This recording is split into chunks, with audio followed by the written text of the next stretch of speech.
Votre invité à présent dans la grande interview en direct sur Boursorama, c'est l'économiste Patrick Artus. Bonjour Patrick. Bonjour David. On parlait juste avant avec le Figaro et Marie Viseau de cette réforme des retraites. On sait qu'il y a évidemment les mobilisations aujourd'hui, la France quasiment à l'arrêt. Et après il y a les questions de fond. Et elle citait Bruno Retailleau, patron des sénateurs LR à la Chambre haute, qui disait qu'il y a pire que de faire une réforme, que de demander des efforts aux Français, c'est de demander des efforts aux Français pour rien.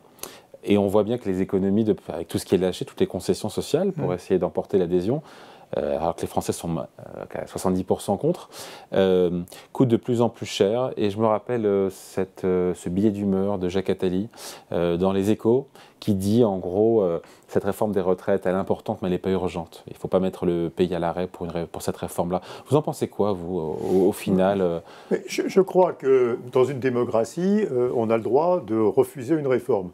Donc apparemment, il y a une très grande majorité de Français qui n'ont pas envie de travailler 70%, plus. 70%. Et ni dans leur vie, ni par année, ni par semaine.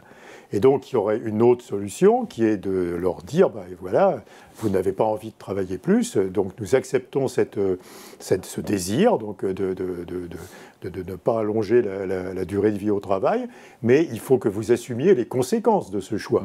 Et les conséquences de ce choix, ça va être un appauvrissement collectif qui va être à partager entre les entreprises, les salariés et les retraités.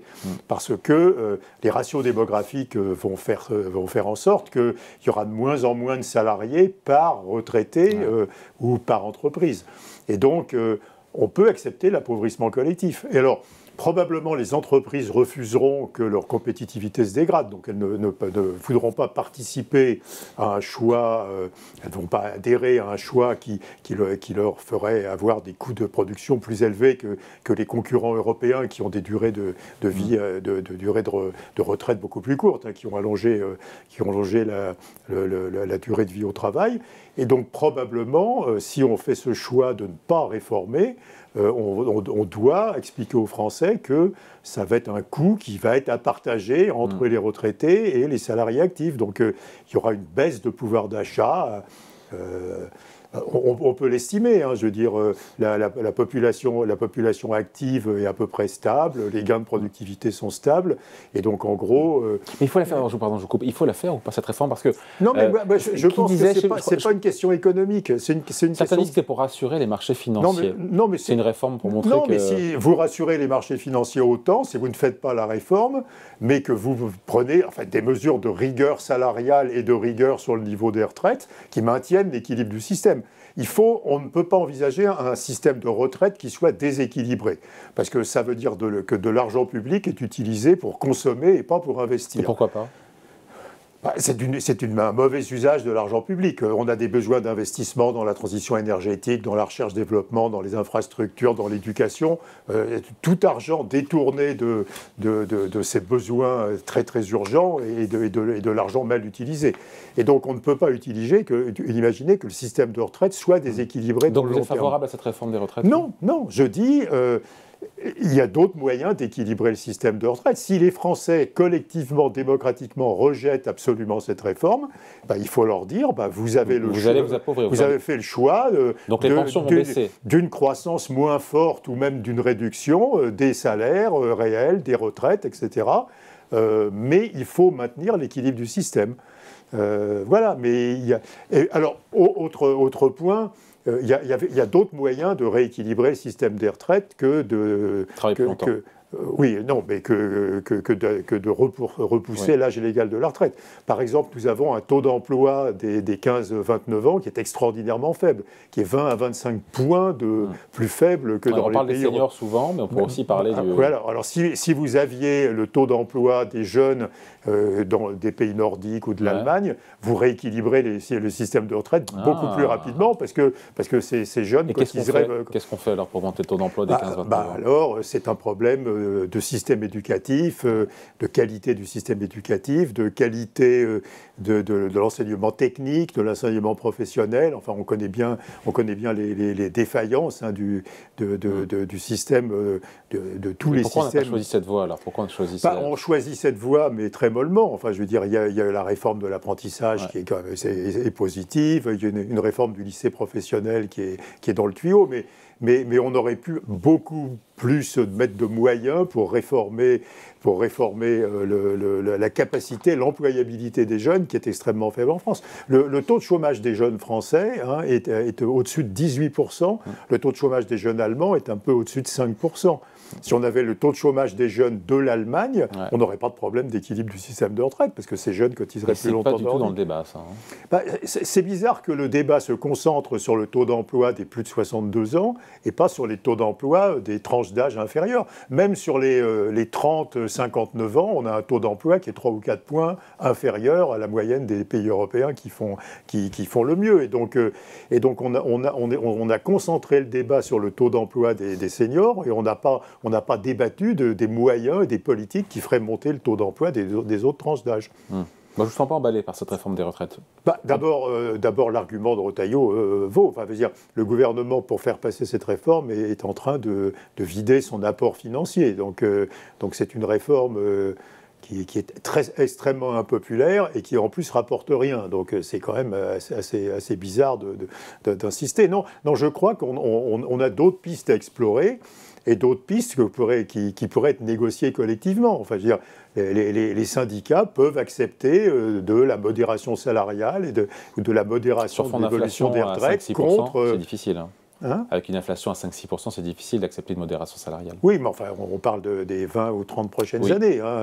Et donc, on a d'autres pistes qui n'ont pas été explorées, et en particulier donc, la piste de la modération salariale, de la modération des niveaux de retraite, et la piste de la hausse des taux d'emploi des autres catégories, des autres tranches d'âge. Et pas seulement des seniors. Mais non, pas Le seulement débat s'est focalisé là-dessus. Oui, mais bon, c'est assez naturel, parce que les Allemands ont un âge légal de la retraite à 67 ans.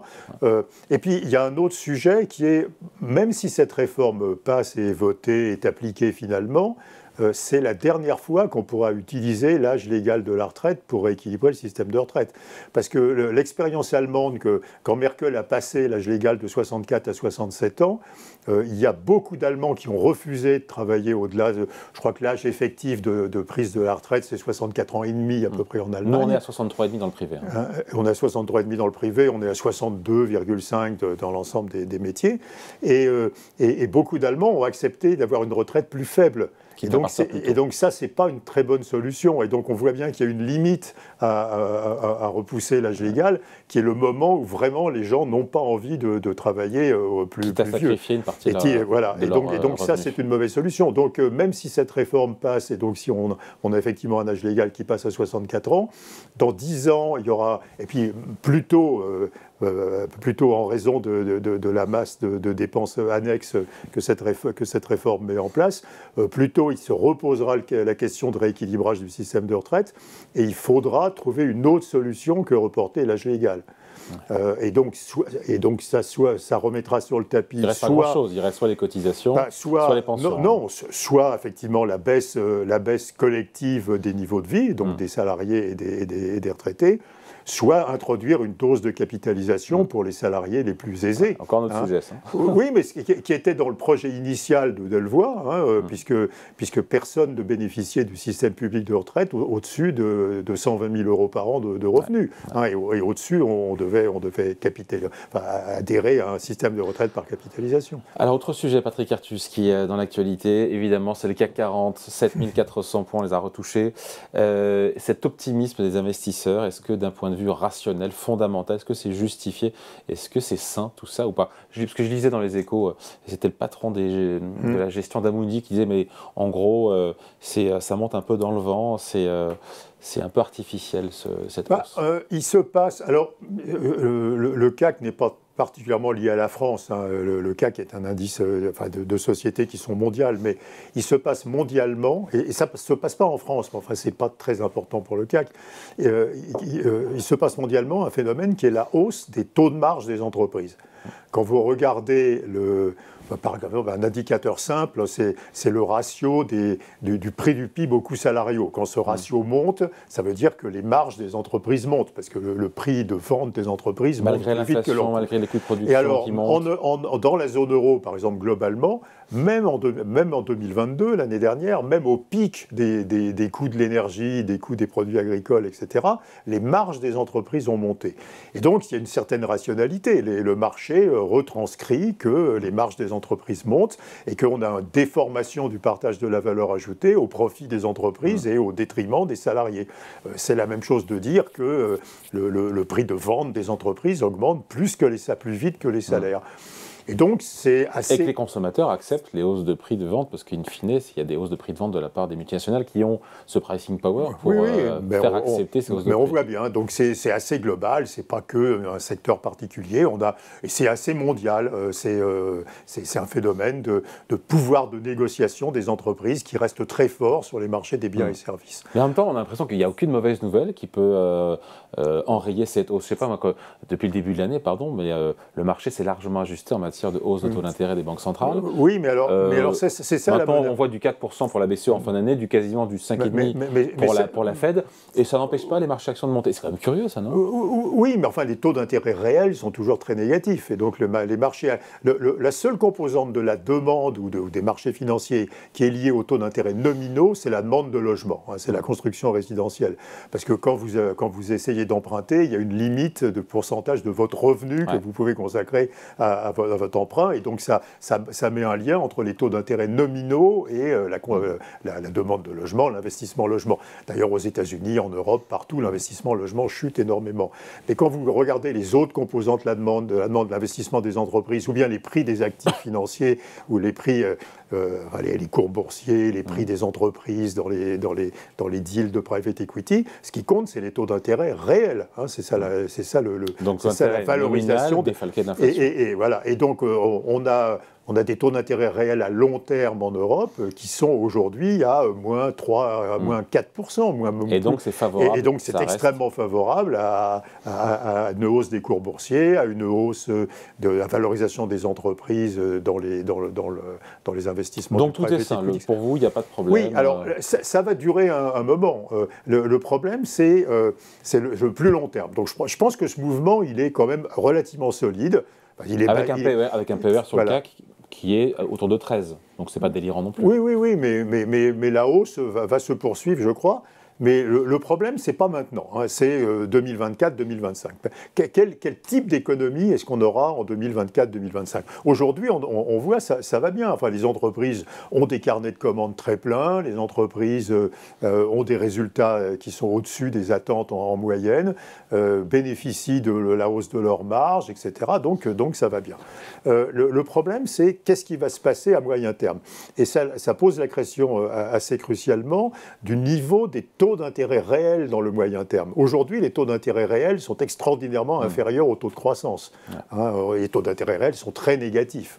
Bon, c'est la même chose de dire que les taux d'intérêt nominaux sont extrêmement inférieurs à la croissance nominale. Oui. Est-ce que si cette situation dure, eh bien, la hausse de la valorisation des actions va durer. Il n'y aura pas de correction des marchés d'actions parce que les marchés d'actions seront alimentés par des frais d'endettement qui resteront extrêmement faibles par rapport à la croissance de l'économique. Mais moi, je pense qu'il peut y avoir une inversion de la hiérarchie entre les taux d'intérêt réels et la croissance de long terme.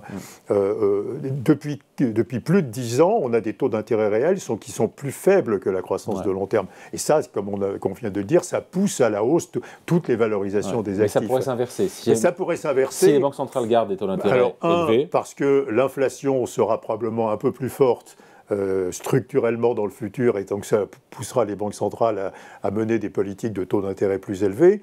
2, parce qu'on va manquer d'épargne, et ça c'est un truc extrêmement important, on va manquer d'épargne pour tous les besoins non couverts aujourd'hui, les besoins de financement de la transition énergétique, les besoins d'éducation, de santé, il y a plein de dépenses publiques qui vont augmenter, et des taux d'épargne des ménages qui commencent à baisser mondialement. Et donc la baisse la baisse de l'épargne et la hausse des besoins d'épargne provoquent une hausse des taux d'intérêt réels. Et puis, il y a des salariés qui vont peut-être devenir accroître leur pouvoir de négociation sur le marché du travail parce qu'ils sont moins nombreux, parce qu'ils ont perdu pas mal de pouvoir d'achat l'année dernière. Voilà, il y a plein de facteurs. Et donc, dans cette nouvelle configuration, plein de facteurs qui pourraient amener des taux d'intérêt réels qui reviendraient, et ça ne serait pas extraordinaire, qui reviendraient dans la configuration des années 2000, des débuts des années 2000, des taux d'intérêt réels qui passeraient au-dessus de la croissance potentielle, de la croissance de long terme. Mais ça, c'est un choc majeur sur les économies. Ça veut dire déjà que les politiques budgétaires deviendront restrictives, parce que les États pourront plus rembourser leurs dettes uniquement à partir de la croissance. Et puis, ça veut dire que les valorisations d'actifs vont baisser. Mais on est très loin aujourd'hui. À nouveau, les taux d'intérêt réels sont extrêmement négatifs toujours. Donc on est tranquille pour vous sur 2023. Mais on est tranquille sur 2023 et probablement sur le début de 2024. La question, c'est fin 2024, enfin de 2025. Est-ce qu'on bascule pas dans cette situation beaucoup moins favorable pour les marchés d'actions et puis pour tous les marchés du non-coté, etc., qui est une remontée des taux d'intérêt réels qui les fait passer au-dessus du niveau de la croissance. Et dans les arguments de ceux qui disent que ce rebond et cette hausse boursière est spéculative, c'est des volumes qui sont faibles, des volumes de transactions qui sont faibles sur les actions. Oui, mais le fait qu'il y ait beaucoup de rachats d'actions qui soient annoncés, ce qui artificiellement fait monter les cours. Oui, à nouveau, les rachats, effectivement, font monter les cours. Les rachats sont quand même assez faibles en Europe. Je crois que sur le CAC, l'année dernière, c'est à peu près 30 milliards d'euros. Mais fondamentalement, il y a un environnement qui est favorable aux actions. À nouveau, les taux d'intérêt réels négatifs, des profits des entreprises, des marges des entreprises en hausse. Donc il y a des arguments pour qu'il reste du carburant. Une certaine réindustrialisation. On a une croissance de l'emploi industriel qui est positive, et ce qui n'était pas le cas depuis assez longtemps. Il y a des carnets de commandes assez pleins. Donc il y a des arguments objectifs qui ne sont pas simplement liés au rachat. Avec des taux de la BCE à 4 en taux directeur, mais je pense et à 5,5 ou 6 sur la Fed, ça ne change rien. Les marchés boursiers peuvent continuer leur progression. À nouveau, depuis très longtemps, je dis que la BCE, en termes de taux repo, va aller au moins à 4,5. Ouais. Enfin, l'inflation sous-jacente, elle est à 7,2. Elle est sous-jacente, hors énergie et alimentation. Elle est à 7,2. Même si la BCE allait à 5%, ça ferait des taux d'intérêt réels encore de moins 2. Et donc, on est assez tranquille à court terme. Sauf que l'inflation ne sera pas au même endroit dans quelques mois. Vous la voyez où, l'inflation? Je crois que glissement annuel, en zone euro ou en France, en fin d'année? En fin d'année, l'inflation sous-jacente, parce que l'inflation énergétique et l'inflation de matières premières agricoles... Entre 4 et 5, on est à 5 je pense qu'on est à 7,2 hors énergie et alimentation. J'ai du mal à avoir moins de 5, oui. Ouais. Et c'est beaucoup plus que les anticipations des marchés ou de la BCE. C'est là où il peut y avoir justement, si la désinflation n'est pas assez rapide, c'est là où ça peut aussi entraîner... Non, mais si la BCE si la BCE s'arrête à 4,5 et si l'inflation sous-jacente reste à 5, on reste dans la zone favorable pour la valorisation des actifs financiers. Donc le vrai sujet, c'est à l'atterrissage de cette poussée d'inflation. Quel est le niveau auquel vont atterrir les taux d'intérêt et la croissance? On sait que la croissance potentielle est très faible parce qu'il n'y a plus de gains de productivité. La croissance potentielle est probablement extrêmement nulle, extrêmement petite en Europe. Et donc, c'est assez facile d'imaginer que les taux d'intérêt réels, pour toutes les raisons qu'on évoquait avant, vont se stabiliser à un niveau supérieur à la croissance. Et ça sera plutôt à la fin de 2024, ça sera ça le vrai test du marché d'actions. Parce que si les investisseurs s'aperçoivent que le niveau des taux d'intérêt réels est beaucoup plus élevé que ce qu'ils croyaient, ça va causer un repricing majeur sur les marchés d'actions. Avant de se quitter, Patrick, il y a votre livre coécrit avec Olivier Pastré, De l'économie d'abondance à l'économie de rareté chez Odile Jacob. Il faut le lire évidemment, comme tous les livres de Patrick Artus.